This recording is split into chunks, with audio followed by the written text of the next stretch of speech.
അങ്ങനെ 2025 കടന്നുപോയി. എന്റെ യൂട്യൂബ് ചാനലിനെ സംബന്ധിച്ച് 2025 വളരെ ഇമ്പോർട്ടന്റ് ആയിരുന്നു. ഒന്ന് തിരിഞ്ഞു നോക്കിയാലോ. ആ വർഷം പുറത്തിറങ്ങിയ നിരവധി സിനിമകൾ നമ്മൾ കണ്ടു.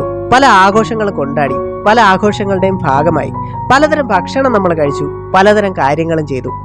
2025 കുറെ നല്ല നല്ല മൊമെന്റ്സ് എന്റെ ജീവിതത്തിൽ ഉണ്ടായിട്ടുണ്ട്. അതിൽ പലതും നമ്മുടെ ചാനലിലൂടെ എനിക്ക് അപ്ലോഡ് ചെയ്യാൻ പറ്റിയിട്ടുണ്ട്. ഒരുപക്ഷെ നമ്മുടെ ചാനലിൽ ഏറ്റവും കൂടുതൽ വീഡിയോ അപ്ലോഡ് ചെയ്ത വർഷവും 2025 ആയിരിക്കണം. അങ്ങനെ ആ വർഷവും കൂടെ കടന്നുപോയി.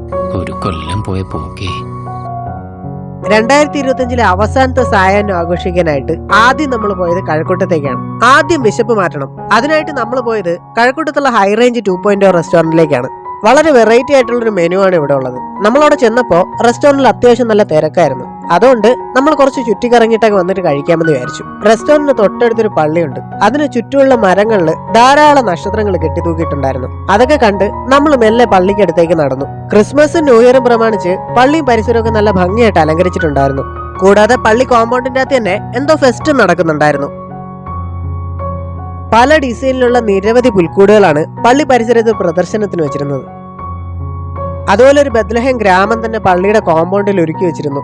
അതിനുള്ളിൽ ഒരു വലിയ പുൽക്കൂടുണ്ടായിരുന്നു. പുൽക്കൂടിന് പുറത്ത് മാലാഖ മരം കാണാമായിരുന്നു. കൂടാതെ ബത്ലഹേമിൽ മുയലുകളും ആടും ചെമ്മരിയാടും ഒക്കെ കാണാമായിരുന്നു. അവിടെ ഇതുപോലത്തെ ഒരു കുളം ഉണ്ടായിരുന്നു. കുളത്തിന്റെ കരയിൽ 3 താറാവുകളും ഉണ്ടായിരുന്നു. തന്റെ സ്ലേയില് റെയിൻഡിയറുകളായിട്ട് പാഞ്ഞു വരുന്നൊരു സാന്റാക്ലോസിനെയും പ്രദർശനത്തിന് വെച്ചിരുന്നു. പള്ളി കോമ്പൗണ്ടിൽ തന്നെ ലഘുഭക്ഷണ വിതരണവും കാണാൻ സാധിച്ചു. അവിടുത്തെ കാഴ്ചകൾ കണ്ടു കഴിഞ്ഞ് നമ്മൾ വീണ്ടും ഹൈ റേഞ്ചിലേക്ക് തിരിച്ചു വന്നു. ഇത് ചെറിയൊരു റെസ്റ്റോറന്റ് ആണ്. 3 ടേബിളുകൾ മാത്രമുള്ള മിനിമൽ സ്പേസ് ഉള്ള ഒരു ചെറിയ റെസ്റ്റോറന്റ്. അവിടെ നിന്ന് നമ്മൾ കഴിക്കാനായിട്ട് മേടിച്ചത് പൊറോട്ടയും കള്ളപ്പവും ബീഫ് ഫ്രൈയും പോർക്ക് റോസ്റ്റും ആണ്. അവള് കള്ളപ്പവും ബീഫ് ഫ്രൈയും കഴിച്ചു. ഞാൻ പൊറോട്ടയും പോർക്ക് റോസ്റ്റും ആണ് കഴിച്ചത്. റെസ്റ്റോറന്റുകാർ കോംപ്ലിമെന്ററി ആയിട്ട് 2 കട്ടൻ ചായയും തന്നു. ഈ കാണുന്നത് വാട്ടർ പ്ലാന്റ് വെള്ളത്തിൽ ഇട്ട് വെച്ചിരിക്കുന്നതല്ല, ഭക്ഷണം കഴിക്കാൻ വരുന്നവർക്ക് കുടിക്കാനുള്ള വെള്ളമാണ്. അവിടുന്ന് പിന്നെ നമ്മൾ നേരെ പോയത് ലുലുവിന്റെ അടുത്തുള്ള വേൾഡ് മാർക്കറ്റിൽ നടക്കുന്ന മെഗാ ഫാമിലി എക്സ്പോ ഫെസ്റ്റ് കാണാൻ വേണ്ടിയിട്ടാണ്. ഇവിടുത്തെ എൻട്രി ഫീ പെർ ഹെഡ് 120 രൂപയായിരുന്നു. അകത്തോട്ട് കയറുമ്പോൾ ആദ്യം നമ്മൾ കാണുന്നത് ഈ വാട്ടർഫാൾ ആണ്. വളരെ മനോഹരമായിട്ടാണ് ഇത് നിർമ്മിച്ചിരിക്കുന്നത്. ലൈറ്റപ്പ് ഒക്കെ ചെയ്തിരിക്കുന്നതുകൊണ്ട് ഇത് കാണാൻ നല്ല രസമാണ്. എക്സിബിഷനിലെ ഏറ്റവും നല്ല കാഴ്ച ഇതാണ്. ഇതിന്റെ ചുവട്ടിൽ നിന്നുകൊണ്ട് നമുക്ക് ഫോട്ടോ എടുക്കാം. വാട്ടർഫാൾ കഴിഞ്ഞാൽ പിന്നെ നമ്മൾ പോകുന്നത് സ്നോ സിറ്റിയിലേക്കാണ്. അവിടെ നമുക്ക് വലിയൊരു മാമത്തിന്റെ ശില്പവും കാണാം. അത് കഴിഞ്ഞപ്പോൾ ലൈവ് മെർമെയ്ഡ് ഷോയും അവിടെ കണ്ടു.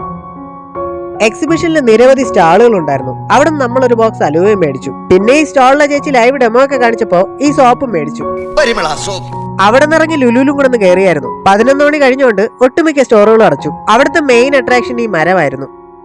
അവിടെ നിന്ന് നേരെ പോയത് ശംഖുമുഖത്തേക്കാണ്. ട്രാഫിക് കുടുങ്ങിയോണ്ട് നമ്മുടെ ന്യൂ ഇയർ ട്രാഫിക്കിലായിരുന്നു. അവസാനം ശംഖുമുഖത്തെത്തിയപ്പോ നമ്മൾ 2 ഐസ്ക്രീം മേടിച്ചു.